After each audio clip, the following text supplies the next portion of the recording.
Carolina lived alone in a silent mansion, surrounded only by memories of a past she refused to let go, until the day she stumbled upon a strange ad online. Unique baby. Realistic. Adopted forever. What seemed to be just a hyper-realistic doll quickly turned into something much greater. An obsession, an escape, or perhaps the only way Carolina found to fill the void left by loss and loneliness.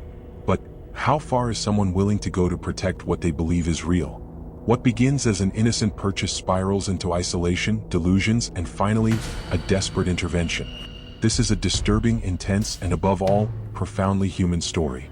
Was Carolina simply running from her pain, or creating with all her strength the only reality in which she could survive? Find out now, the story of a woman who believed until the very end that her baby was real.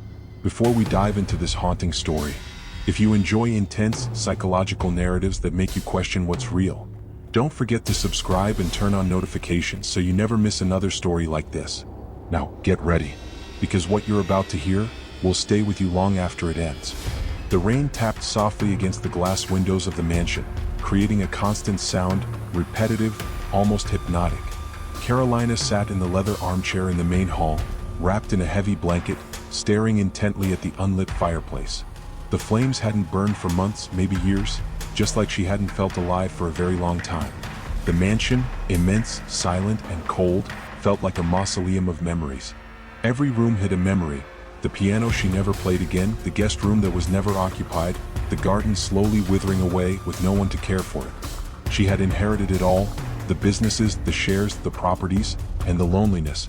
Ever since her husband, Marcelo, died 3 years ago, the house had never again known laughter or hurried footsteps. They had no children. Not even her friends managed to endure her growing isolation. All that remained was the silent presence of objects, and the void that one was constant. From time to time, the grandfather clock in the hallway would chime, breaking the silence. But that night, not even it dared to function. Only the sound of the rain and the ticking of her own heart, slow, unmotivated. Carolina closed her eyes and took a deep breath. The scent in the room was of aged wood mixed with the sweet perfume she sprayed daily, as an attempt to keep some presence alive. But everything smelled like the past. She stood up, walking slowly down the long, cold hallway, running her fingers along the picture frames, where old photos still showed a happy couple. Her hand stopped at the frame of the room that would have been the baby's room. She opened the door carefully. The room was empty except for the old crib that had never been used. She stood there, motionless, looking as she did almost every night, but without the courage to undo or transform that space. A silent tear fell, but she quickly wiped it away as she always did. She didn't like to seem fragile, not even when she was alone. Returning to her bedroom, she sat on the king-size bed that felt even larger in that solitude, grabbed her laptop and started browsing aimlessly, just to occupy her eyes and hands. That's when, amid link after link, a strange ad appeared. Unique baby. Realistic. Adopted forever. She stopped, clicked, and stared at the image of the reborn doll. The skin, the little folds, the gaze. It looked alive. Carolina bit her lower lip, feeling a shiver she couldn't explain. She took a deep breath and closed the laptop. But that night, it took her longer than usual to fall asleep. And even as she tried to rest, the image of that baby never left her mind. The next morning, Carolina woke up earlier than usual. The sun filtered weakly through the heavy curtains, drawing golden lines on the wooden floor. She remained lying there for a few minutes, motionless, as if her mind was still trapped in that image, the reborn doll. She slowly sat up on the bed, took a deep breath, and grabbed the laptop she had left on the nightstand. She opened the screen and, as if she had memorized the path, typed into the search bar, "hyper-realistic reborn babies."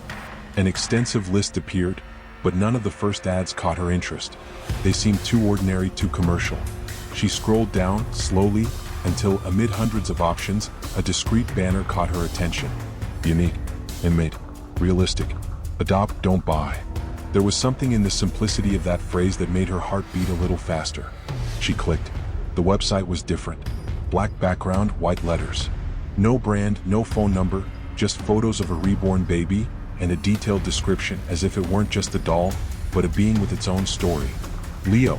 Silicone skin, German glass eyes, weight of a real newborn.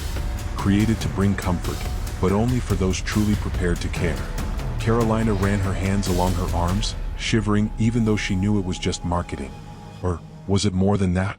At the bottom of the page, a button. Adopt now. No price. No payment options. Just adopt now. She hesitated. She looked around the room, empty, silent, cold. Then looked back at the screen. And for the first time in months, she smiled, almost imperceptibly. She clicked. A new page opened, asking only for the delivery address and an optional message for the baby. Carolina, without thinking too much, typed, "Mommy is already waiting for you." Then she confirmed. On the screen, a final message appeared. "Congratulations, Leo will be shipped within 5 business days. Prepare yourself."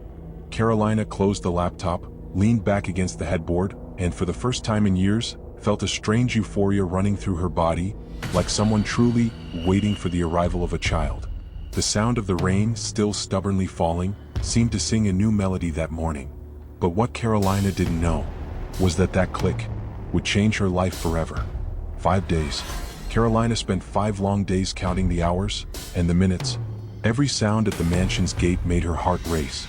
Every notification on her phone, a spark of hope, followed by frustration. But on the 5th day, at 9:12 in the morning, the doorbell rang. She ran to the door with an anxiety she hadn't felt since the last Christmas with Marcelo. When she opened it, there was no delivery person. Only a rectangular brown box carefully placed on the doormat with a simple label, "For Mommy." Carolina froze for a few seconds, staring at the box. Her heart was pounding so loudly it seemed to echo through the entrance hall. She slowly crouched down, ran her hand over the lid, and realized the box was warm, as if there were life inside.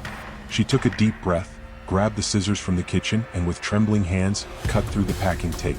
When she opened it, the scent was the first thing to fill the air. A mix of new vinyl, baby powder, and a faint sweet fragrance like lavender. She closed her eyes for a second, as if wanting to absorb it. And then, she saw him. There, wrapped in a soft white wool blanket, with a blue pacifier clipped to his little outfit, was Leo. The skin, with tiny marks just like a newborn's. The nails, painted with perfection. The eyes, closed as if he were sleeping. Carolina ran her hand over the doll's cheek and shivered. The texture was warm, soft, almost human. She couldn't hold back the tears. "Hi, oh my love," she whispered, cradling him in her arms with all the care in the world. Holding Leo against her chest, she felt as if an immense void inside her was somehow being filled. She carried him to the empty room, the one that was always meant for the baby, and gently laid him in the crib, adjusting the blanket. For a few minutes she stood there, motionless, just watching. The mansion's silence seemed to have been broken. There was life there now, or at least something that looked very much like it. That night, Carolina couldn't bring herself to eat dinner. She didn't want to talk to anyone. She just sat in the armchair next to the crib and watched Leo sleep. Or, at least, what she wanted to believe was sleep. And when she finally dozed off, right there in the chair, she was awakened hours later by a faint sound, almost imperceptible. Cry? She jolted upright, but the crib was exactly as she had left it. The baby, motionless. Carolina smiled, embarrassed. "I'm going crazy," she murmured, sitting back down. But as she closed her eyes again, the same faint cry echoed, coming from deep within the house. And for the first time since Leo's arrival, Carolina wondered, could it be? In the following days, Carolina's routine changed completely. The mansion, once silent and cold, began to fill with sounds, new habits, a different atmosphere. Carolina started waking up early, preparing warm bottles, even though she knew Leo would never drink them, but still she felt she had to make them. She poured the liquid into the little bottle, tested the temperature on her wrist, and with extreme care, brought it close to the vinyl mouth, simulating the feeding. "Come on, Leo. Time for your milk," she whispered with a serene smile as she cradled the baby in her arms. She bought new clothes, ordered disposable diapers, baby wipes, lotions. The room that had once been empty now looked like a real nursery. The walls were decorated with colorful stickers, light curtains, and a mobile of little animals that gently spun above the crib. Carolina even discreetly hired a baby monitor, even though she knew she didn't need it. She installed the camera in the corner of the room, connected it to her phone, and spent hours watching the baby, motionless, breathing only in her imagination. The nights were the hardest. She would sit in the rocking chair next to the crib and watch Leo, while the sound of the mobile mixed with the creaking of the old house's wood. Sometimes she would pick him up and rock him, humming softly, "Sleep, my love, sleep." The most disturbing part, was that Carolina started noticing signs. At dawn, she swore the crib rocked by itself, that the mobile spun, even when it was turned off, that the pacifier would fall and reappear in another part of the room. But every time she approached, everything was exactly as before. One night, after putting Leo to sleep, Carolina lay down, but was awakened in the middle of the night by a very familiar sound. The cry.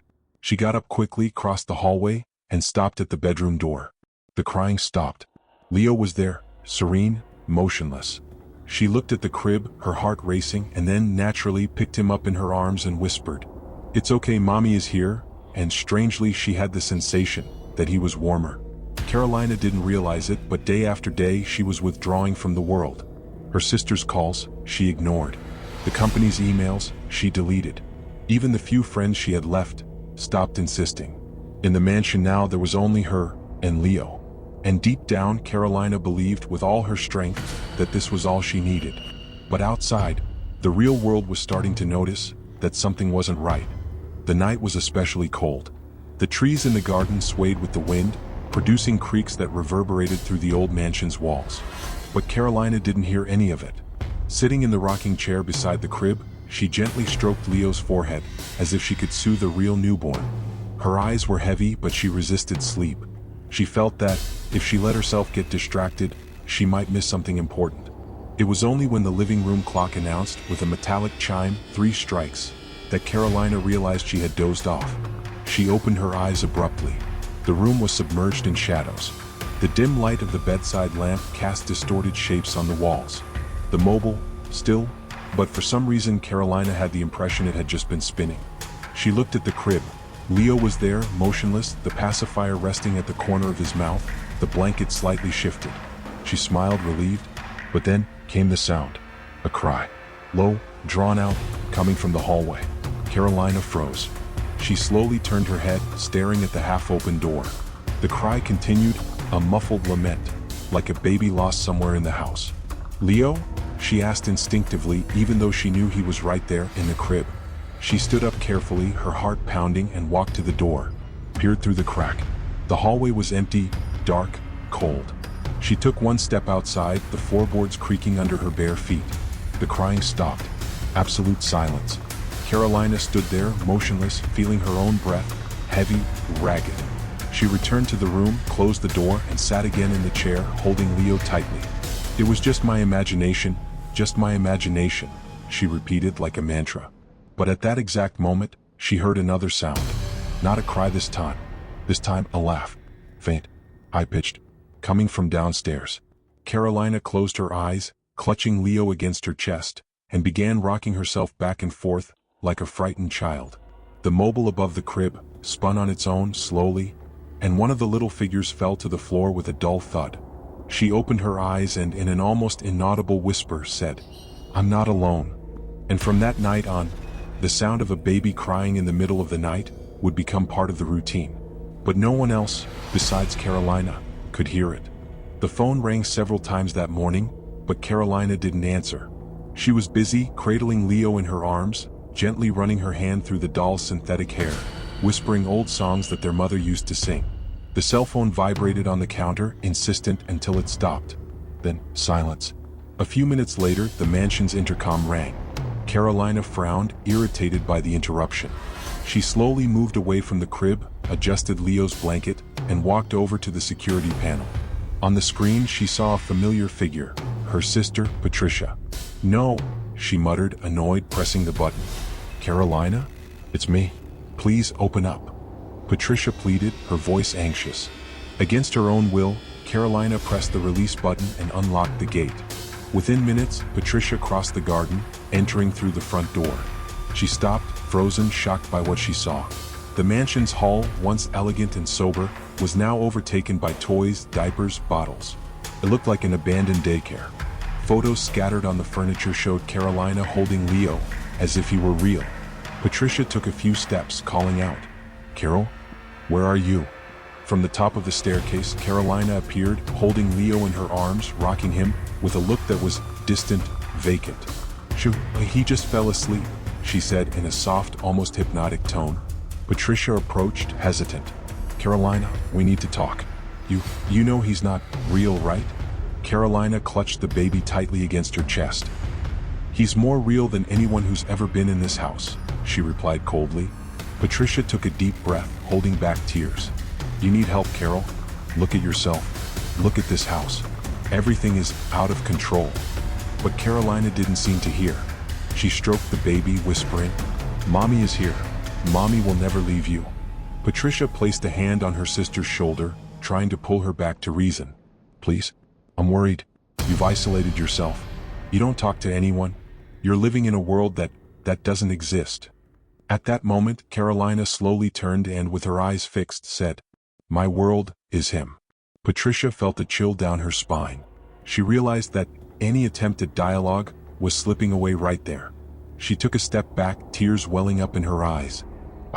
I'll come back another day, she murmured before leaving, feeling powerless, devastated. Carolina stood at the top of the stairs, watching the door close. Then she looked at Leo and smiled. Just us, my love, just us. And she returned to the bedroom where the baby monitor showed the crib empty. But even so, she adjusted the blanket, as if Leo were there waiting. A few days after the tense visit, Patricia decided to try one more time. This time she chose to act more subtly. She called first, arranged a simple dinner, promising that she just wanted to spend some time with her sister. No pressure, no judgment. Surprisingly, Carolina agreed. That night, Patricia arrived at the mansion with a bottle of wine and a lemon cake, like in the old days. She tried to smile as she walked in, but the sight of the house made her shiver. Even more toys, more clothes scattered everywhere, and, in the background, the baby monitor on its screen showing the static image of the crib, empty. Hi, Carol, she said, forcing a light tone. Shoo, he just fell asleep, Carolina replied, emerging from the kitchen with Leo in her arms, wrapped in a blue blanket. Patricia took a deep breath. All right, shall we have dinner? Carolina nodded, carefully placed the baby in the improvised crib next to the dining table, and sat down. Patricia served the plates, trying to make small talk about trips, movies, business. But Carolina spoke about only one thing. Yesterday he smiled at me, I'm sure of it, and today he made a little sound. I think he's starting to babble, she said, her eyes gleaming. Patricia held her fork, frozen. Carol, he can't do that, she whispered. But Carolina ignored her. Suddenly, she dropped her cutlery, stood up, walked over to Leo and picked him up. I think he's hungry, she said with a disturbingly natural tone. And there, right in front of Patricia, she began preparing a bottle, tested the temperature on her wrist, and brought it to the doll's mouth, pretending to feed him. See? He likes it, she smiled, looking at her sister. Patricia couldn't take it anymore. Enough, Carolina. Enough, she shouted, slamming her hands on the table. This has gone way too far. He's plastic. He's not a baby. Carolina stood still. The smile faded, and within seconds, turned into something dark. She clutched the baby tightly against her chest, stared intensely at Patricia, and in a cold voice muttered, Get out of my house. Carol? Get out of my house. Patricia stood up, desperate, tears in her eyes. I love you, and I'm not giving up on you, she said before running out the door, sobbing. As the door closed, Carolina remained there in the middle of the dining room, holding Leo tightly against her chest, her gaze lost, her breathing heavy. And then, she started to laugh, softly, nervously, then, louder, uncontrollable, until she collapsed to her knees on the floor, the baby in her arms. Meanwhile, the baby monitor turned on by itself, and the screen showed the empty crib, gently rocking, all by itself. After that disastrous dinner, Carolina did what no one could have imagined. She turned off her cell phone, canceled the internet and TV services, disabled the intercom system and closed all the mansion's curtains. She no longer wanted contact with the world. She only wanted Leo. The following weeks were complete isolation. Carolina began living entirely for the reborn baby. She changed his clothes every day, gave him warm baths, played soft music for him to relax, and even created nap routines as if he were a real newborn. The mansion now looked like a scene frozen in time. The staff, long dismissed, were no longer allowed inside. The garden plants began to die. The rusted gate creaked with the wind, but it never opened again. Inside, time ran differently. In the morning, Carolina sat in the armchair, cradled Leo, and spent hours staring at him, talking, telling stories. At night, she woke up multiple times at the sound of the supposed crying, or a noise coming from the crib. She believed he needed her, like no one ever had. But little by little, the signs of collapse began to appear. Carolina started talking to herself frequently, laughing or crying for no apparent reason. Sometimes she'd enter the room and find objects out of place. Leo's pacifier on the floor, the blanket folded differently, the mobile spinning slowly, even though it was unplugged. She believed, or preferred to believe, that it was him. One night, the baby monitor camera recorded a strange scene, the crib rocking gently, while Carolina slept deeply in the armchair beside it, exhausted. The recording remained stored in the device, but she never watched it. The world outside went on. Cars passed by the street. The seasons changed. But inside the mansion, Carolina remained a prisoner of the same day, the same routine, the same insane love. Until one day, the landline phone rang. Loud, forceful, insistent. Carolina woke up startled, with Leo in her arms, and ignored it.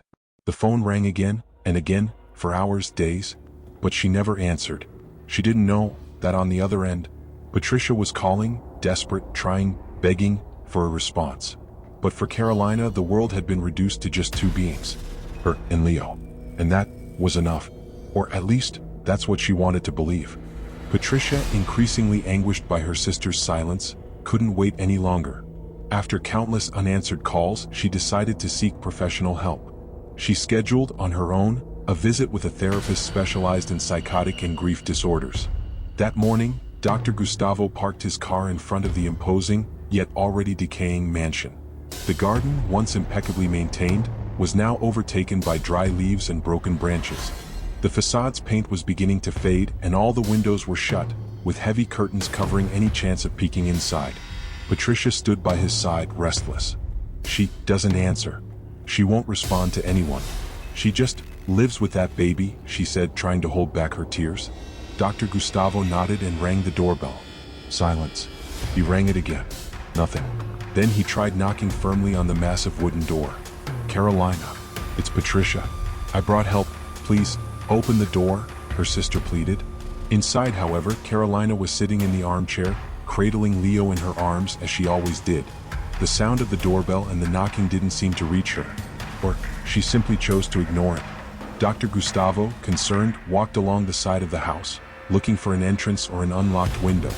And then, through a gap in the living room curtain, he saw Carolina standing in the middle of the room, slowly spinning with Leo in her arms, singing a lullaby, completely oblivious to the outside world. Beside her, on the coffee table, a freshly prepared bottle, still steaming, and on the floor, several papers scribbled with disjointed phrases. Mommy will never leave you. You are real. Just us two. The therapist felt a chill down his spine. She's at a very advanced stage, he murmured to Patricia. Can she be helped? She asked, her voice trembling. He took a deep breath, assessing the situation. Not like this. She doesn't want help, and clearly doesn't want contact. If we try to force it, it could make things worse.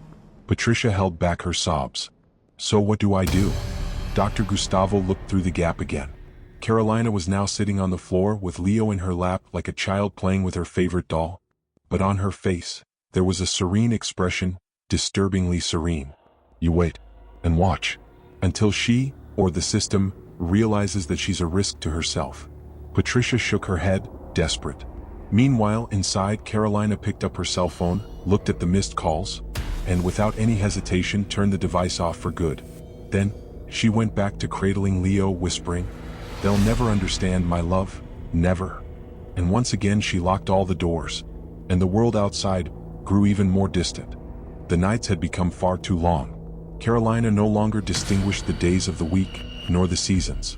All she knew was that she needed to care for Leo. That night, the full moon lit up the mansion coldly, casting elongated shadows along the walls. The wind made the trees groan, and outside, a few neighbors still awake noticed the figure that slowly emerged on the upper floor balcony. It was her, Carolina, in a white robe, barefoot, disheveled hair, and Leo firmly held against her chest. She walked slowly to the railing, staring fixedly at the garden below, completely oblivious to the world. In her arms, the baby, wrapped in a light blue blanket. And then, she began to sing. An old lullaby, with a hoarse, broken voice, yet sweet as if truly soothing a child. Some neighbors, intrigued, discreetly opened their curtains, watching that scene of pure strangeness. "It's Mrs. Carolina," an elderly woman whispered to her husband, peeking through the window. "Is she holding a baby?" The man frowned. "No, that's impossible. She never had children." On the balcony, Carolina swayed gently from side to side, tenderly rocking Leo. Suddenly, she stopped. She looked up at the starry sky, closed her eyes, and in a slow gesture, brought her face close to the baby's, kissing his forehead. "Mommy is here, and will never leave you," she whispered like a vow. And she stayed there, motionless, for hours. The neighbors, uneasy, gradually backed away, closing their curtains with that uncomfortable feeling of having just seen something they shouldn't have. It was past 4 in the morning when Carolina, still holding Leo, went back inside the mansion, closed the doors, and turned off all the lights. The next day, conversations spread through the neighborhood. "Did you see? She was on the balcony, with a baby, but she lives alone. I think she's lost her mind." But no one had the courage to confront her, or to call the authorities. Not yet. Inside, however, Carolina wandered through the dark hallways, her bare feet dragging across the cold floor, whispering to Leo, "No matter what they say, it doesn't matter, you are mine, and always will be." And once again, she locked the door with every key she had. The world was no longer a part of her life. The days dragged on. The curtains remained closed. The mailbox, overflowing with letters and flyers. The doorbell, no one dared to ring it anymore. But Carolina's story was no longer a secret. The neighborhood conversations had turned into worried whispers. "She's all alone. With that baby.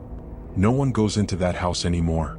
Until one cloudy morning, one of those conversations reached the right ears. An elderly woman, an old family friend, decided to do what no one else had the courage to do. Without identifying herself, she called social services. "Hello? I need to make a report," she said, her voice trembling. On the other end, an operator asked, "What's happening, ma'am?" The woman took a deep breath, looking at the silent mansion facade from across the street. "It's about Mrs. Carolina. She lives alone, or we think she does. But she's been appearing on the balcony with a baby, only she never had children, and, well, everyone says that it's not a real baby." The operator took notes professionally. "Does she pose a risk? Any aggressive behavior?" The woman hesitated. "No, but she doesn't talk to anyone, never leaves the house. She seems disconnected from reality, and there's something strange, very strange." The operator sighed. "Understood. We'll alert mental health services for evaluation." And just like that, the process was set in motion, discreetly, silently, as these cases often are, when the risk isn't immediately visible, but is palpable. Days later, while Carolina rocked Leo in the armchair of the bedroom, completely unaware of what was unfolding outside, a team was already analyzing reports, speaking with neighbors, gathering information. Patricia was contacted. She cried over the phone, confirming, "Yes, she needs help, but please be careful. She loves that baby." The social service psychologist noted coldly, "Patient in possible psychotic episode, extreme social isolation, emotional attachment to an inanimate object." Meanwhile, inside the mansion, Carolina softly sang, "Mommy will never leave you, never." And the baby monitor continued transmitting the same static image. The crib empty, but in Carolina's mind, full of life. The anonymous phone call had triggered the silent alarm. Now, the intervention was only a matter of time. That cold and gray morning, the street in front of the mansion was unusually busy. An official, discreet vehicle stopped near the gate. Out stepped 2 mental health professionals, accompanied by a social worker and a police officer for support, following safety protocols. Patricia waited across the street, hugging herself, distressed, watching every move with tearful eyes. Inside the mansion, everything remained silent. Carolina was in the bedroom, lulled by the soft singing of a children's song, as she adjusted Leo's blanket in the crib. The intercom rang. Once, twice, 3 times. Carolina didn't even move. The social worker insisted, approaching the gate, calling out loudly, "Mrs. Carolina, this is from the health service. We're here for a visit. Is everything all right?" Nothing. On the other side, the mansion remained mute, like an abandoned castle. The police officer looked at the team, nodded, and discreetly unlocked the gate with the emergency key provided by Patricia. They advanced cautiously through the neglected garden, the sound of dry leaves crunching under their shoes. They reached the front door. Knocked firmly. "Mrs. Carolina, please, we need to talk." Inside, Carolina heard them. She looked at the baby monitor where the crib appeared empty, then at her own lap, where Leo rested, serene as always. She held him tighter against her chest, stood up, and walked to the door, looked through the peephole, and saw people in medical coats, a woman with a clipboard, and a police officer. Her heartbeat quickened. Her arms clutched Leo even tighter. "No, no, no," she whispered, stepping back. Outside, the social worker called again. "Carolina, no one wants to hurt you. We're here to help." But Carolina couldn't hear anymore. In her mind, it was a threat. They wanted to take Leo away from her. She ran through the hallways, locking doors, shutting windows, pulling the curtains closed. She grabbed her phone, but before she could call anyone or no one, the device was out of battery. Dead, like all her other connections to the world. The door frames began to be forced. "Mrs. Carolina, please, open the door, or we'll have to come in," the police officer warned. In the bedroom, she crouched down with Leo in her arms, sitting on the floor, her back against the wall, murmuring, I promised that I'd never leave you, never." The knocking intensified. "This is your last chance, Mrs. Carolina." Then, silence. For a brief second, she thought they had left. But suddenly, a crash. The front door gave way under the force. Hurried footsteps invaded the mansion, voices calling out for her. "Carolina? Mrs. Carolina? We're here to help." She squeezed her eyes shut, curled up, holding Leo as if she could shield him from everything. Until the bedroom door burst open. "No. No," she screamed, desperate as she saw the team enter. She tried to run, but was gently restrained as she struggled, screaming, "Don't take him from me. Don't take him." The police officer held her arms while the social worker tried to calm her. "It's going to be okay, Carolina. No one's going to hurt you." But she could no longer hear them. Her eyes were fixed on Leo, lying on the floor a few feet away. His arm extended, his head tilted to the side, motionless as he always had been. And then, for the first time in months, Carolina screamed in a way she never had before. Primal scream of loss, of despair, of someone who, in that instant, had lost everything. She was sedated right there on the floor as tears streamed down her face and her eyes slowly closed. And the last image she saw before blacking out was Leo, alone on the living room rug, like a forgotten toy. The white light of the hospital flooded Carolina's heavy eyes as she began to regain consciousness. The ceiling was made of plaster with a cold, impersonal lamp that buzzed faintly. For a moment, she didn't remember anything. Her head throbbed, her body heavy, and her arms empty. Suddenly, her eyes widened. "Leo?" she murmured instinctively, reaching out with her hands, but all she found was the rough sheet of the hospital bed. She looked around, frightened. The walls bare white, the window locked with discreet bars, a chair empty. On the door, a small sign, Psychiatric Unit, Room 12. And then, everything came rushing back like an avalanche. The pounding on the door, the screams, the hand ripping Leo from her arms, the sedative, and the emptiness. Carolina tried to get up, but she was far too weak. She curled up on the bed, clutching the pillow tightly as if it were him. Shortly after, a nurse entered, holding a tray with a glass of water and some pills. "Good morning, Carolina. How are you feeling today?" Carolina didn't answer. She stared fixedly at the nurse's hands, searching for anything. A clue as to where Leo might be. The nurse noticed the look and, with a rehearsed voice, said softly, "The baby isn't here. You need to rest and recover." Carolina gripped the pillow even tighter. I need him. He'll miss me," she whispered, her voice broken. The nurse placed the tray on the bedside table, approached, gently touched her shoulder, and with a look full of compassion replied, "He's fine, and you will be too." But Carolina knew she wasn't. She couldn't be. How could she, if he wasn't there? After the nurse left, closing the door with that muffled click, Carolina remained motionless, staring blankly at the wall in front of her. The silence of the hospital was different from the silence of the mansion. It was a silence, clinical, calculated, without the sweetness of lullabies, without the creaking of the crib, without the crying she used to hear every night. All that remained was emptiness. And within it, the crushing certainty. They took him from me. Silent tears rolled down her pale face, as her arms remained wrapped around the pillow, like someone who still refused to let go of what was never real. Days passed, or perhaps weeks. Carolina no longer knew. In that white room, time no longer seemed to move. The walls were all the same, no pictures, no open windows, no color. The smell was always the same, disinfectant and hospital. Every morning, a nurse would come in, hand her the medication, ask how she was, and leave. The doctors spoke in soft voices, using technical terms that Carolina barely heard. They diagnosed her with a psychotic disorder and pathological grief. But for her, there was only one truth: Leo was far away. On some nights, alone in the narrow bed, Carolina would press the pillow tightly against her chest and close her eyes hard, hoping to hear the cry, the laughter, any sound that would prove he still needed her. But nothing. Only the distant hum of heart monitors in other rooms, and the occasional click of the door being locked. One of those nights, she slowly got out of bed and walked to the mirror above the sink. She placed her cold hands on the ceramic and stared at herself. The pale face, sunken eyes, disheveled hair. She barely recognized herself. She lowered her gaze and saw it. There, on the sink, next to the disposable toothbrush, a small object, forgotten. A newborn's hospital identification bracelet. She picked it up with trembling hands.